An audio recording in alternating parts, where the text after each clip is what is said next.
Est-ce qu'on peut acclamer Jésus?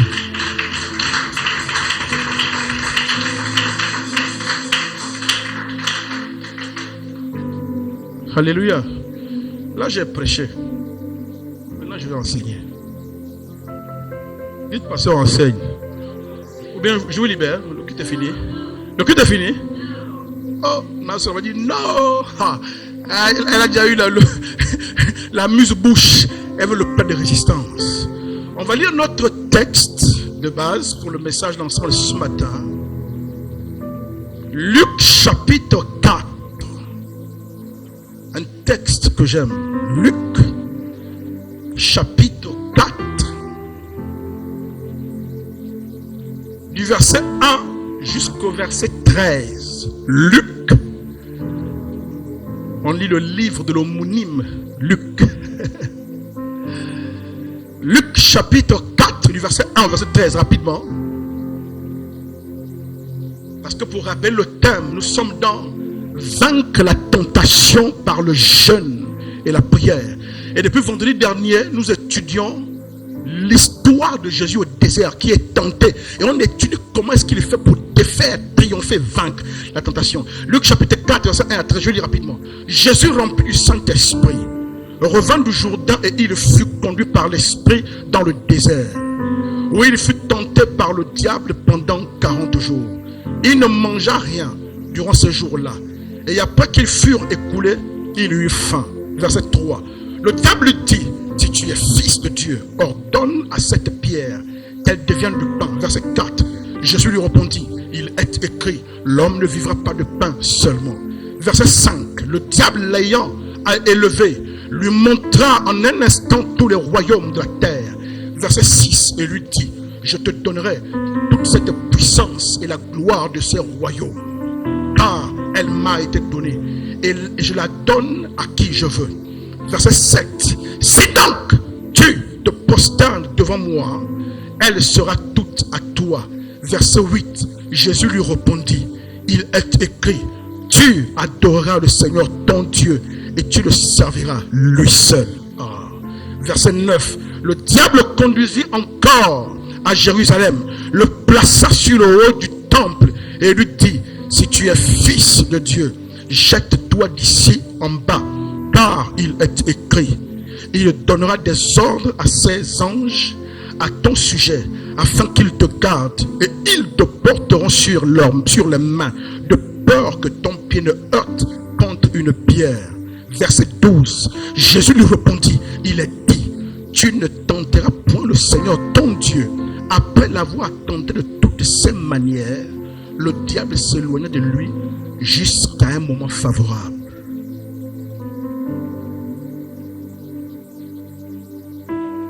Nous sommes donc sur ce thème. Vaincre la tentation par le jeûne et la prière. Dimanche dernier, nous avons vu les 3 niveaux de tentation que Satan a amenés. Ça appuyait sur le besoin, solliciter les penchants de la chair, l'envie de la gloire, et essayer de tromper Jésus avec un texte de Psaume 91. Parce qu'en fait, Satan cite le Psaume 91, mais quand il le cite à moitié. Donc il essaie de tromper Jésus. Et on a dit que Satan, pour te tenter, ça appuie sur quoi? Tes besoins, sur les penchants de la chair et sur ton ignorance.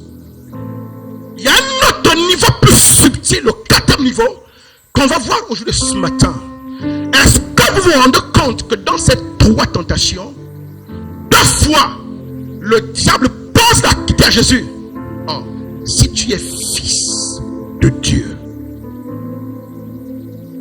tu amènes ta tentation, ok. Mais pourquoi est-ce que tu dis si tu es fils de Dieu? Dites identité.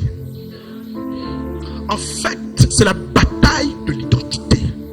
C'est la problématique de l'identité. Et Satan est subtil. Il sait que Jésus a des informations sur qui il est. Mais il essaie d'attaquer de son côté. Parce qu'il sait que s'il réussit à faire douter le Christ de qui il est, oh, il va réussir. Dites identité. Chacun d'entre nous ici, tout ce que nous faisons dans la vie, tout ce qu'on accepte de faire, Notre façon de nous tenir dépend de quoi? Dépend de la perception qu'on a de nous-mêmes. Il y a la grand-mère de mon fils Guilain qui est là assis, qui est venue une fois en ville. La maman là, c'est une couveuse. Mesdames, c'est bien, chaude. Mais à Libreville, dans la maison du beau-fils, elle était sage. Et nous, on s'étonne que, ah, mamie, on sait que tu es une mamie casse-cou. Mais comment à Libreville, tu es sage comme ça? Et elle va nous dire un proverbe en langue. Que, ah, papa, quand la panthère se retrouve dans un village qui n'est pas le sien, elle se comporte comme la civette. Dites comme la civette. Ça veut dire que tu la vois avec les taches, mais elle est comme la civette, toute gentille. Ah, parce qu'elle est chez le beau-fils. Dites identité. Quand tu es chez quelqu'un, ce n'est pas chez toi. La liberté que tu te donnes de parler, d'aborder certains sujets, de faire des choses, cette liberté dépend de comment tu te perçois. Si tu sais que tu es chez quelqu'un, tu te contiens, tu te retiens, tu te maîtrises. Mais quand tu es chez toi, tu fais quoi? Dis tes perceptions de qui je suis. La policière qui se retrouve sur la route, elle n'a pas de force physique, mais ose se mettre sur la route et arrête un semi-remorque avec la main. Est-ce qu'elle a la force physique d'arrêter la voiture là? Qu'est-ce qui lui donne cette audace, on dit, de se tenir là? C'est la conscience de qui elle est, mandatée par l'autorité de la nation, corps à pied. Dites conscience de qui je suis. Regarde. Même si le chauffeur qui descend est baraqué à 2,50 m musclé, peut la soulever avec 2 doigts.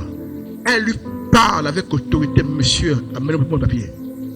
Elle peut le traîner là, elle peut le laisser toute la journée si elle le veut. Dites la conscience de qui elle est. Donc notre façon, écoutez bien l'enjeu, la façon qu'on se tient dans la vie, les choses qu'on s'autorise, qu'on se permet de faire ou pas, dépend de la conscience de ton identité. La même policière, si elle a un choc, on va dire qu'elle est percutée par un véhicule sans se rendre compte, et qu'elle perd connaissance. Si elle se réveille 2 minutes plus tard, elle va se demander pourquoi je les vêtements des policiers. Vrai ou faux? Parce qu'elle a perdu la mémoire, elle ne se souvient pas de qui elle est. Vous allez vous rendre compte que Satan comprend tout ça et sait que Jésus, la façon de se tenir va dépendre de la compréhension de qui il est. Et il attaque l'identité du Seigneur. Et on dit, il dit, si tu es fils de Dieu. En fait, il ouvre une porte au doute pour le faire douter. Est-ce que vous savez que la plus grande liberté, c'est de ne rien avoir à prouver? Quand quelqu'un te met au défi et que tu essaies de prouver, il y a 2 choses. Soit tu doutes et tu veux te le prouver à toi-même, ou soit tu en manques d'attention, tu veux le prouver pour avoir son respect. Jésus, dit qu'il était bien bâti. Dit qu'il savait se tenir. Dit qu'il était stable. Et quand Satan attaque le seul côté, ça veut dire que même ta victoire sur l'épreuve et la tentation dépend de la conscience de quelle identité tu es, de qui tu es.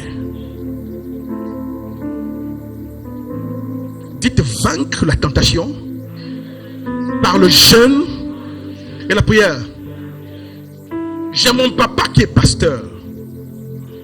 Un pasteur, et il a eu la grâce également d'occuper des fonctions politiques. Il a été maire chez nous là-bas. On l'a accusé d'avoir volé de l'argent. C'était compliqué. Un jour, je me retrouve avec lui et je lui pose des questions. Comme un fils, dis-moi la vérité, papa, est-ce que tu as volé? Tu sais que je ne peux pas te trahir. Il m'a regardé, il m'a dit, on peut marcher. Il dit, il y a des choses, mon fils, quand je regarde à mes enfants, j'ai des enfants à mon niveau. Il y a des choses que je ne peux pas me permettre de faire.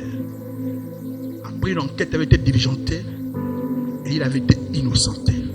Dites conscience de qui il est. Cette conscience lui donne la force de ne pas faire certaines choses. Donc, l'une des capacités que Jésus a eues de vaincre la tentation, de ne pas céder en Dieu et de ne pas entrer là-bas, c'était rattaché à la conscience de qui il était. Dites conscience. L'histoire du jeune lionceau, enfin, le lionceau il est jaune, permettez-moi cette. Quand on va prendre en forêt un lionceau et qu'ils vont amener en ville, et le type va les lever avec ses chiens, avec ses chats et ses coqs. Et voici un lionceau qui grandit et qui commence à aboyer comme un chien, à miauler comme un chat. Dites perte d'identité. Il va croire qu'il est un chat. Il va croire qu'il est un chien. Mais en se développant tranquille, un jour, pendant qu'il jouait avec les chiens et les chats, quelque chose s'est passé. L'instinct monté, il a griffé un chien. À la vue du sang qui a giclé, il a senti quoi, tout son être a vibré. Le vrai lui. Il ne comprenait pas. Dites, il ne comprenait pas. Et tous ceux qui élèvent des lions tout petits, quand ils grandissent, lorsque le lion a le contact avec le sang, il faut le relâcher. Ce n'est plus un animal domestique. Parce que là, il est déjà dans le processus de découvrir réellement qui il est. Et quand il découvre qui il est, même la façon de se comporter change. Il ne mangera plus comme les chats. Il n'aboyera plus comme des chiens. Il va se positionner dans sa propre identité. Donc en fait, parfois on succombe aux tentations de Satan parce que tu ne sais pas qui tu es. Je suis une princesse. Dis, je suis un prince. Ton problème, monsieur Bazola, c'est que tu te définis par ton parcours. Chacun d'entre nous ici, quand on demande qui êtes-vous, vous vous définissez par le nom de famille. Tu prends ta carte nationale d'identité, tu regardes. Je m'appelle Mapangou Irénée, fils de Mapangou Jean, et de Mapangou Ngate, Hélène.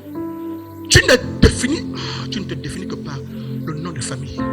Et souvent tu dis ça avec pitié parce que ton père était paysan, n'était pas au gouvernement, ne fait pas partie des grandes familles de cette nation. Donc tu te perçois chanceux par quoi? Par les informations que ta carte nationale d'identité ou ta carte de résidence au Sénégal te donne. C'est pas ça. Entre parenthèses, j'ai vu quelque part hier sur Facebook un élu sénégalais qui critiquait, il disait, mais quand les Gabonais sont au Sénégal, leur carte de résidence est 10 000. Mais nos frères sénégalais au Gabon payent 800 000 cartes de séjour. Donc préparez-vous, ils sont en train de revoir les choses pour rééquilibrer. Fermons cette parenthèse. Revenons à la fin de l'identité. Il ne fait pas la politique ici. Quand le diable te pousse à faire des choses, tu acceptes parce que tu ne sais pas qui tu es. En fait, si tu savais qui tu étais, si tu en avais conscience, mieux, si tu en avais pris conscience, tu ne céderais pas. Tu n'accepterais pas d'entrer à un niveau plus bas que ce que tu es réellement. Est-ce que vous connaissez l'histoire du jeune prince que le serviteur également avait trompé? Un jeune prince n'a pas encore pris conscience de son pouvoir. Un jour, le roi est parti. On ne sait pas où à la chasse ou en campagne. Le jeune prince, en jouant Luc, a tué un coq dans la cour. Et le serviteur l'a vu. Le serviteur a dit, je vais te trahir à papa le roi quand il va revenir. Le jeune prince dit, s'il te plaît, ne fais pas ça. S'il te plaît, ne fais pas ça. Et le serviteur dit, si je ne fais pas ça, tu vas me faire quoi? Tu me donnes quoi? Tu me donnes quoi? Il dit que regarde, désormais quand je mangerai avec papa, le vin du roi, la nourriture royale, je laisserai ta part. Oh, le serviteur dit, petit, en plus tu ajoutes aussi, quand il y a mes travaux à faire, tu fais ma place. Il dit, oui, je vais faire ta place. Il accepte le marché parce qu'il ne sait pas qui il est. Il ne sait pas ce petit qu'il a droit de vie et de mort sur le gars là. Et il a vécu comme un esclave. C'est pourquoi Galates chapitre 6, verset 1 dit, lorsque l'héritier, c'est 6 non 4, 1, merci. 4, 1. Oh, est-ce qu'on peut calmer Jésus? Il y a un lecteur de la Bible ici. Un fils qui lit les Écritures. Lorsque l'héritier est encore un enfant, il ne diffère en rien d'un esclave. C'est un héritier, mais parce qu'il ne connaît pas qui il est, on peut le traiter comme un esclave. Donc finalement le roi revient. Constate, ne constate même pas. Et donc le roi, il mange à table avec son fils. Le fils garde toujours un peu. Quand le roi part, il donne au serviteur. Le serviteur mange. Quand est venu le temps de faire la vaisselle, le serviteur dit, hey, prince, fais la vaisselle. Le prince fait la vaisselle. Et le serviteur a changé les rôles, est devenu lui comme un prince, a traité le prince comme l'esclave. À un moment donné, le prince en avait marre. Un jour, il a dit au serviteur, je vais aller trahir moi-même à papa. Il me bastonne une bonne fois, ça passe, pour que je retrouve ma liberté. Écoutez, quand il vient dire à son père, papa, la dernière fois quand tu es parti, il y a quelques mois, quelques semaines, tu es parti en campagne, tu te souviens, le père dit oui. Il dit, derrière, j'ai tué une poule. Le père dit, et alors? Il dit, au premier, j'ai tué ton coq. Le père dit, mais tu as tué le coq, et alors? Il dit que tu me punis pas, papa. Le père dit, mon fils, tu es le prince, l'héritier du trône. Tous les coqs et toutes les poules du royaume t'appartiennent. Tu peux tous les tuer en un jour. Personne ne te demandera des comptes. Le gars vient de se rendre compte que par ignorance, il a vécu comme un esclave, là où lui-même était roi. Le serviteur, c'est Satan. L'enfant prince qui ne connaît pas qui il est, c'est fou. Satan te fait des propositions, des transactions que tu acceptes moins cher parce que tu ne sais pas qui tu es.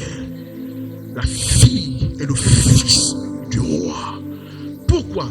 Tu as vécu à Québec, tu as vécu à Kingele, tu as vécu à Bellevue, tu as vécu à la Bouba, tu as vécu dans la boue, tu as vécu dans la pluie, dans les galères, les souffrances. Ta famille n'est pas une grande famille. Donc ton identité, à cause de ton environnement, tu t'es perçu comme un gars de Matiti et tu ne sais pas la réelle valeur que tu as. Mais j'aimerais te dire que ta valeur dépasse les informations qui sont sur ta carte nationale d'identité.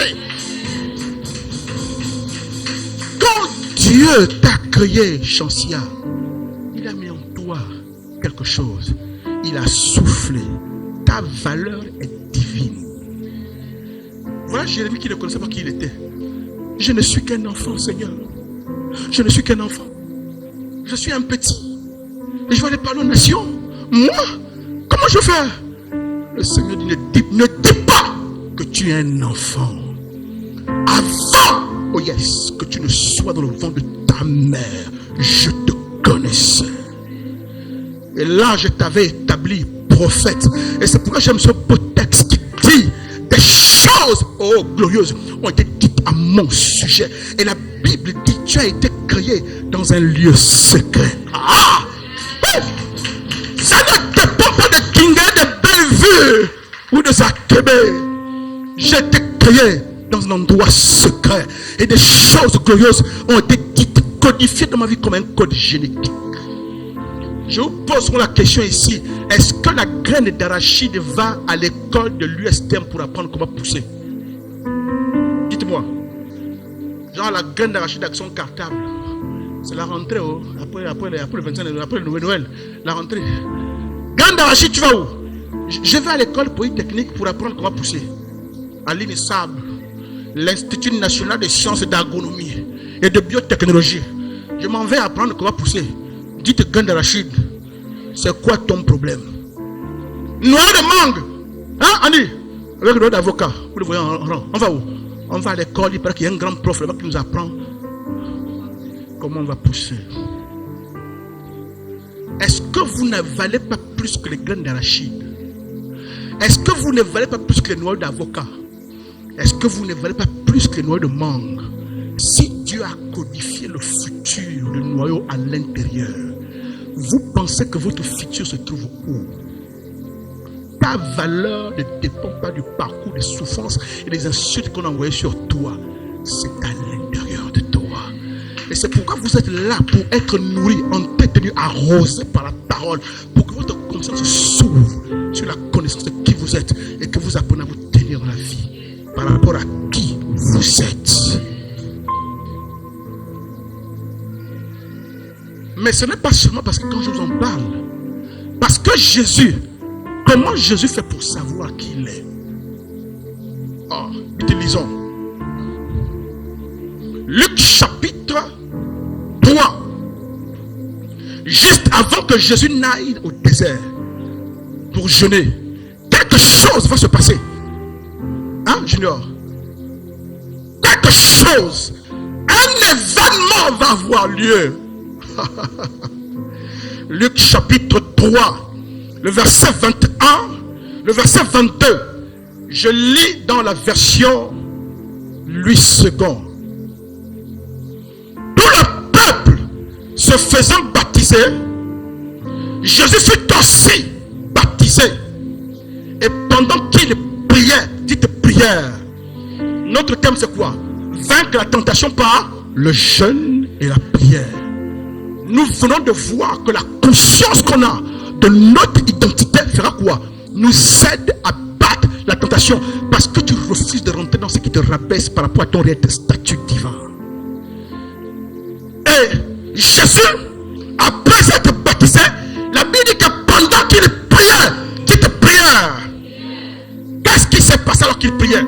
Et verset 22, et le Saint-Esprit descendit sur lui sous une forme corporelle comme une colombe, et une voix se fit entendre du ciel, ces paroles: tu es mon fils bien-aimé, en toi j'ai mis toute mon affection. Oh, on acclame Jésus, acclame.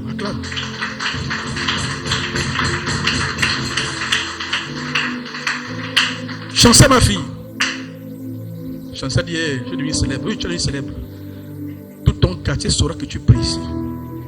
Quand il suit les vidéos, le ciel va parler de Jésus et à Jésus, que tu es mon fils.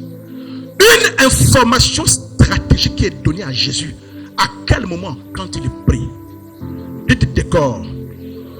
Le Jean-Baptiste qu'il va rencontrer là ne vit pas en ville. Jean-Baptiste vit dans le désert. Jean-Baptiste est ce qu'on appelle un Essénien. C'est-à-dire qu'un groupe de juifs qui, pour se concentrer sur les choses spirituelles, ont décidé de se couper du monde et se sont retirés pour étudier les Écritures, prier et se consacrer à la purification. Donc il vient dans le désert, Jean-Baptiste. Et la Bible le décrit dans Matthieu chapitre 3, verset 1 à 4, je pense, verset 4, comme quelqu'un qui portait un vêtement de chameau, une ceinture, il ne mangeait même pas d'autre nourriture. La Bible dit qu'il mangeait les sauterelles, dites criquets. Donc laissez nos frères des plateaux tranquilles. Laissez nos frères qui mangent des criquets, laissez-les tranquilles. Puisque Jean-Baptiste aussi, lui, il aimait bien les sauterelles, dites les sauterelles.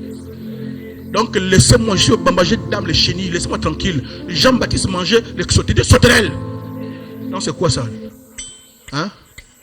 Oh, il mange des criquets. Oh, il mange. Dis-moi, je table les chenilles. Dis, j'assume.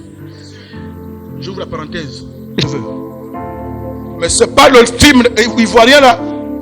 Le 6e doigt. Quand le sous-préfet blanc découvre les chenilles, qui a suivi le film? Balle poussière. Le sous-préfet blanc vient. Il voit le noir, le truc, c'est quoi ça? Oh, c'est les aliments que les villageois ont apportés. Il dit, c'est quoi ça? C'est des chenilles. Il prend, il met la bouche, il mange. Oh, il dit, c'est comme du camembert. Est-ce que les Ivoiriens sont des batékés au Ramba? Hein? Dites-moi. Le blanc qui a mangé la chenille, là, c'est un batéké. J'ai vu même dans les livres de gastronomie, plat de chenilles. On précise qu'elles sont riches en protéines.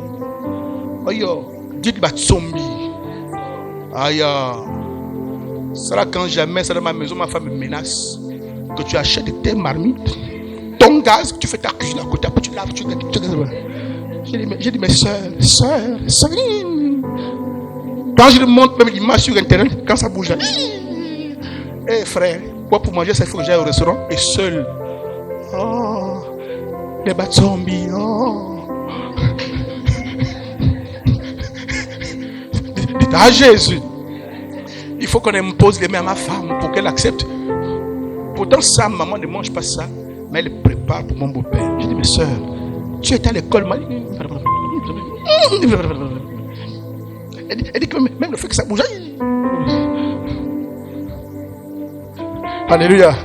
Dites une parenthèse. Donc Jean-Baptiste damait les sauterelles, damait le miel sauvage, vivait au désert. Dites camp, dites retraite, dites homme spirituel. Donc là-bas c'était la prière, c'était le jeûne. Et les détails qu'on ne nous enseigne pas. Comment on dit qu'il a fini de baptiser Jésus? On explique au passé, après on dit pendant qu'il priait. Ça veut dire que donc là-bas autour de Jean-Baptiste, l'activité qui régnait, ce n'est pas que le baptême, il y a aussi la prière. Puisqu'un jour les disciples de Jésus, voyant Jésus prier, vont lui dire, Maître, enseigne-nous à prier comme Jean l'a enseigné à ses disciples. Mais Jean enseignait ça où? Au désert. Donc Jean avait un camp, my God, où les gens allaient pour grandir en spiritualité, apprendre à jeûner, apprendre à prier. Et c'est dans ce camp que Jésus est en train de prier, que sa prière ouvre le ciel. Et les informations sont stratégiques, lui sont données ce qu'il est. Tu veux avoir la conscience de ton statut, mais écoutez, c'est bien. Mais toi-même, tu dois être en prière, en connexion avec Dieu. Il y a des choses que tu entendras de lui dans ton cœur, que personne ne peut effacer, même le pasteur.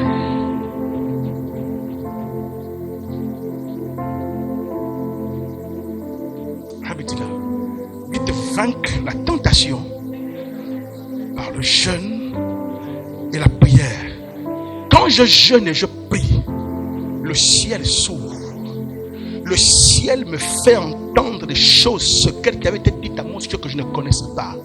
Et quand j'apprends à connaître qui je suis en écoutant Dieu, je peux me tenir et résister face à l'attente, face au temps qui passe. Là, ma fille, tu sais de quoi je parle? Là, ce n'est pas le pasteur qui t'a parlé, hein? Mais toi-même, tu entends ce que tu as entendu. Hein?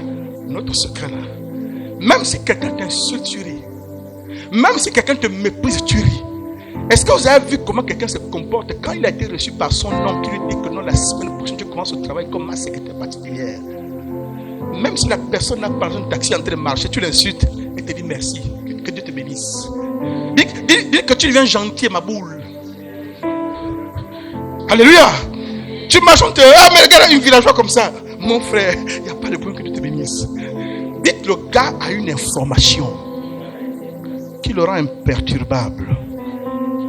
Quand tu pries et tu jeûnes, tu cherches Dieu, il y a des données qui vont te graver sur ton cœur. Tu es au chômage, mais tu dors et tu fais un rêve. Tu es en train de conduire une voiture. Je n'ai pas de voiture, mais comment je rêve, je conduis une voiture? Oh, je dors, je suis dans un bureau en train de signer les documents. Je dors, je suis dans une administration. Oh, Dieu te montre que ta destinée, ce n'est pas ça. Joseph vivait au milieu de ses frères et ses frères lui en voulaient. Mais Dieu avait montré à Joseph que les étoiles, le soleil, la lune se prosterneraient. Dites destinée. Et Dieu a de l'humour. Parfois, Dieu cache notre destinée dans une apparence méprisable. Les gens disent que tu es trop grosse, tu es vilaine, tu es ceci, tu es cela. Et en général, c'est comme ça. Dieu va mettre le précieux dans la fragilité, la vulnérabilité. Mais le problème, c'est que comme toi-même, tu n'es pas conscient de ce qui est en toi, tu te juges sur la base de ce qu'ils ont dit sur toi. Et quand on te propose le compromis, tu rentres et te souilles parce que tu n'as pas conscience de ton identité. Mais en jeûne et en prière, oh ma fille, papa parlera à ton cœur et tu découvriras avec étonnement, oh, tu m'appelles à ce niveau. Donc c'est ça que tu as prévu pour moi. Il te dit oui ma fille. Et il te dira parfois tu es là, c'est juste un processus. Attends ma fille, tu vas voir. Que Dieu vous bénisse ce matin.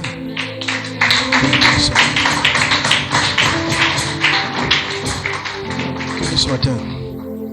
J'aimerais que tu commences à prier, s'il te plaît. Prie, s'il te plaît. Prie, s'il te plaît. Seigneur, merci pour ce message.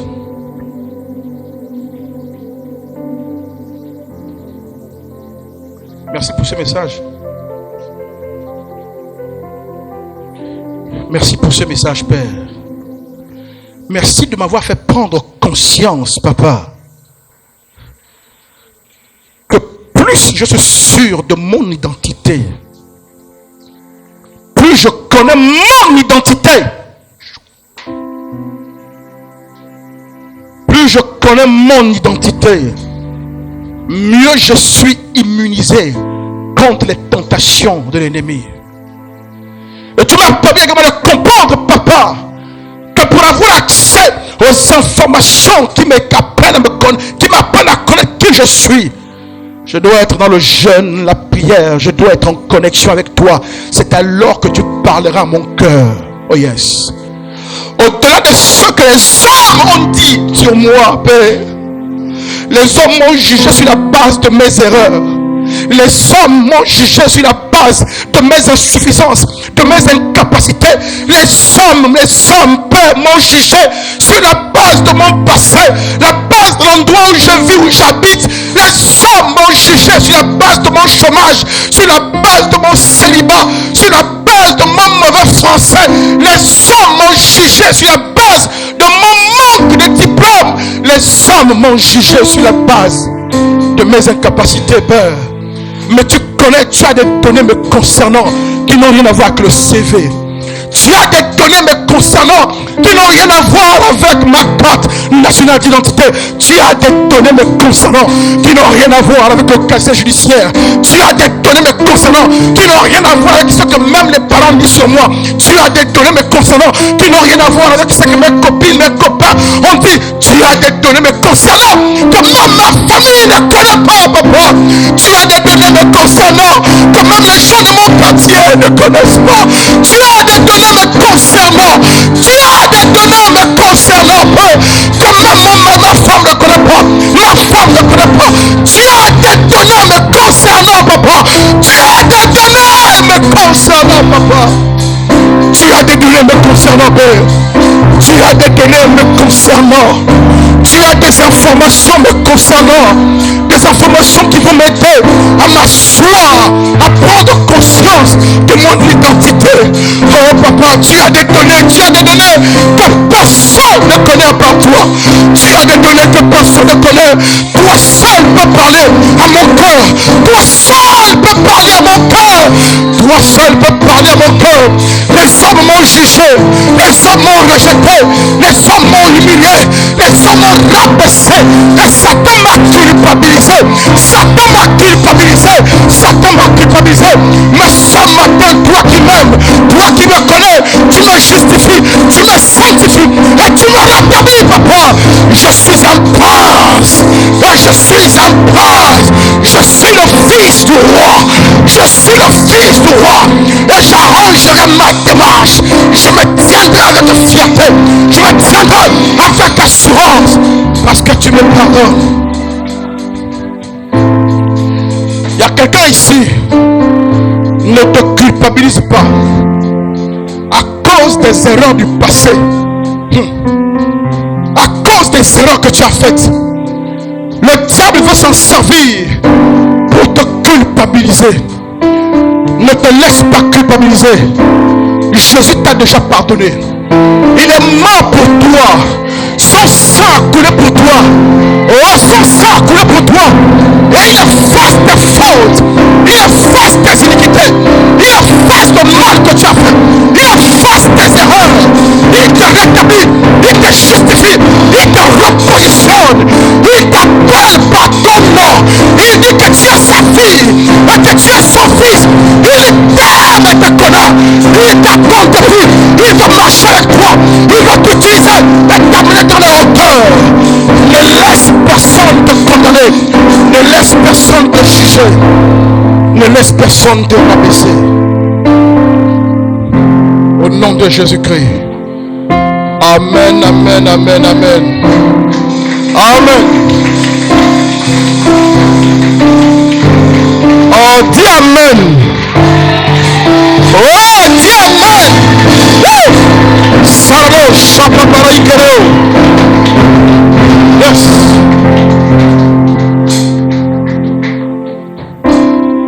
Dites Joseph.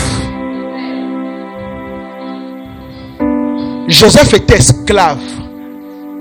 Dites la condition des hommes. Les hommes ont fait de Joseph un esclave. Tanguy. Comment la femme de Potiphar, la Bible nous apprend que Potiphar en question était le collaborateur et le serviteur de Pharaon. L'Égypte à cette époque était la plus grande puissance au monde, comme les États-Unis. Donc, Pharaon qui était le régent, le monarque, le roi, avoir un collaborateur comme Potiphar, le gars était donc dans la classe haute, la noblesse. Cet homme donc avait des biens, était riche, mais il avait une femme, petite femme. Cette femme donc était habituée à la royauté, à la beauté, à l'excellence, au goût, à l'argent. Comment une femme de cette envergure, dites-moi, a fait pour tomber amoureuse d'un petit comme Joseph qui est esclave et travaille dans sa maison? Non, dites-vous les femmes, dites les femmes que en plus, à cette époque, les Égyptiens considéraient comme impurs tous les peuples bergers. Donc les peuples qui se frottent au troupeau, un peu comme quand on était petit, on voyait les documentaires de Bushmen, des Maasai, qui parfois même allaient se mettre sous la vache et traire le lait avec les bouches. On trouvait ça répugnant, vrai ou faux? C'est comme ça que les Égyptiens voyaient les Juifs. Donc, la barrière de l'âge, la barrière du niveau social, la barrière de la considération que les Égyptiens avaient pour les Juifs. Comment, avec tout ça et le luxe auquel la femme était habituée, une relation sans avenir, un petit comme ça, comment elle a fait pour tomber amoureuse de Joseph? Yes.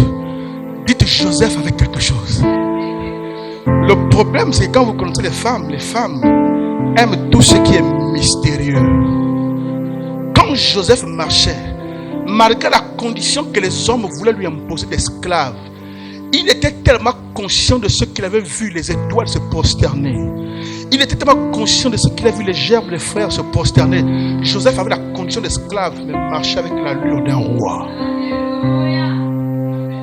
Il avait une prestance et quelque chose émanait de lui qui mystifiait cette femme. Ta condition ne te définit pas. Dieu va s'en servir et te faire toucher les étoiles. Que Dieu vous bénisse.